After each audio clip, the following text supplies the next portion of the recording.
This is more than legacy. This is a source of inspiration, sharing the journey of discovery.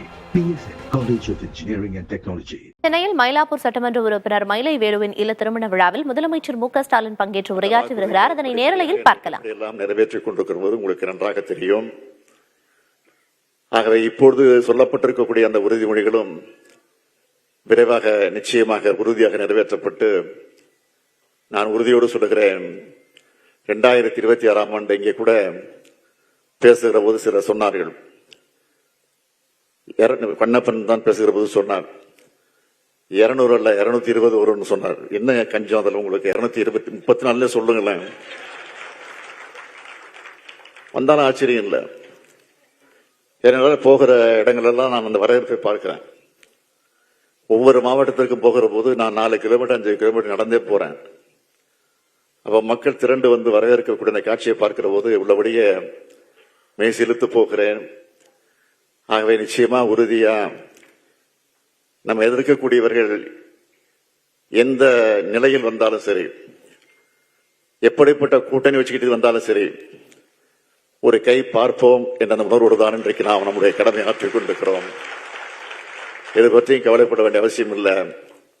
அது வருமான வரித்துறையா இருந்தாலும் சரி, அல்லது புலனாய்வுத்துறை அந்த துறையாக இருந்தாலும் சரி, சிபிஐ என்கிற அதை வச்சு மிரட்டக்கூடியதாக இருந்தாலும் சரி, இடி என்ற அந்த துறையை வச்சு மிரட்டினாலும் சரி, அதை பற்றியும் கவலைப்படாமல், ஏனென்றால் நாம் நெருக்கடியே பார்த்து வளர்ந்திருக்கக்கூடியவர்கள் நாம். தலைவர் கலைஞர் அவர்கள்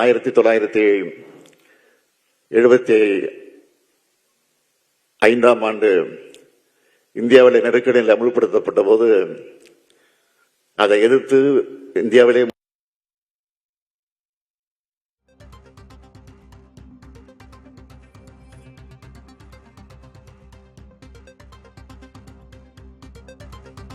மயிலாப்பூர் சட்டமன்ற உறுப்பினர் மயிலை வேலுவின் இல்ல திருமண விழாவில் பங்கேற்ற முதலமைச்சர் மு க ஸ்டாலின் உரையாற்றினார். ஒவ்வொரு மாவட்டத்திற்கும் தான் செல்லும் போது மக்களின் வரவேற்பை பார்ப்பதாக குறிப்பிட்டு பேசினார். மேலும் எந்த கூட்டணியாக இருந்தாலும் அவர்களை வருகின்ற சட்டமன்ற தேர்தலில் ஒரு கை பார்த்து விடலாம் என்ற எண்ணத்திலேயே இருப்பதாகவும் தெரிவித்தார். சில மாதங்கள் அல்ல, பல மாதங்கள் நீங்கள் ஆட்சியில் இருக்கலாம். ஆகவே நீங்கள் எதிர்க்காமல் இருந்தால் போதும் என்று சொன்ன போது கலைஞர் சொன்னார், ஆட்சி அல்ல, எங்கள் உயிரே போனாலும் நாங்கள் சர்வாதிகாரத்திற்கு துணை நிற்க மாட்டோம், ஜனநாயகத்தை காப்போம் என்று சொல்லி அனுப்பி வச்சார். அனுப்பி வச்சுட்டு அடுத்த நாள சென்னை கடற்கரையில ஒரு பொதுக்கூட்டத்தை நடத்தி லட்சக்கணக்கான மக்கள் திரண்டிருக்கக்கூடிய இந்த கூட்டத்தில் பேசுகிற போது சொன்னார், தீர்மானம் போட்டார், நெருக்கடியில் எதிர்த்து தீர்மானம் போட்டார். சிறைபிடித்து சிறையில் அடைத்து வைக்கப்பட்டிருக்கக்கூடிய இந்தியாவில் இருக்கக்கூடிய தலைவர்களை எல்லாம் உடனடியாக விடுதலை செய்ய வேண்டும், நெருக்கடி நிலையை ரத்து செய்ய வேண்டும், எமர்ஜென்சியை ரத்து செய்ய வேண்டும் என்று சொல்லி அன்றைக்கு தீர்மானம் போட்டார்.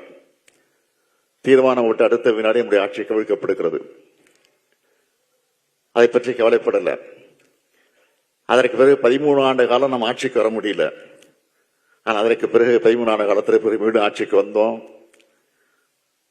ஆக தலைவர் கலைஞருடைய தலைமையிலேயே 5 முறை ஆட்சிக்கு வந்தோம். அதற்கு பிறகு 6வது முறையாக என்னுடைய தலைமையிலே நீங்கள் எல்லாம் இந்த ஆட்சியை உருவாக்கி தந்திருக்கிறீங்க. ஆக 7வது முறையும் இந்த ஆட்சியை தொடர வைப்பீர்கள் நம்பிக்கை நிரம்ப உண்டு. அந்த நம்பிக்கையோடு நான் இந்த மணவிழா நிகழ்ச்சியில கலந்து கொண்டிருக்கக்கூடிய மணமக்களை வாழ்த்துகிறேன். நம்முடைய வேலுவர்கள் செய்து கொண்டிருக்கக்கூடிய அந்த பணி தொடர வேண்டும், தொடருவார் என்ற நம்பிக்கை எனக்கு நிரம்ப உண்டு.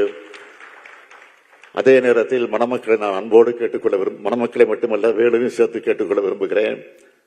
காரணம், அவருடைய மகளுக்கு அனுஷா என்ற பெயரை சூட்டியிருக்கிறார். அது தமிழ் பெயர் அல்ல. இருந்தாலும் கவலை இல்லை, இருந்தாலும் அது பிரச்சனை விரும்பல. ஆனால் இன்றைக்கு இருக்கக்கூடிய மணமக்களுக்கு பிறக்கக்கூடிய குழந்தைகளுக்கு அழகான தமிழ் பெயர்களை சூட்டுங்கள்.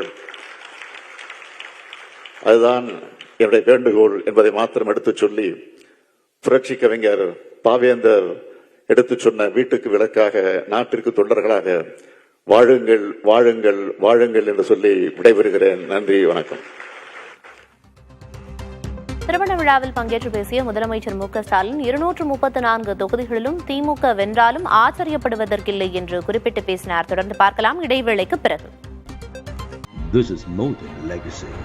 This is a source of inspiration, sharing the journey of discovery. PSN College of Engineering and Technology.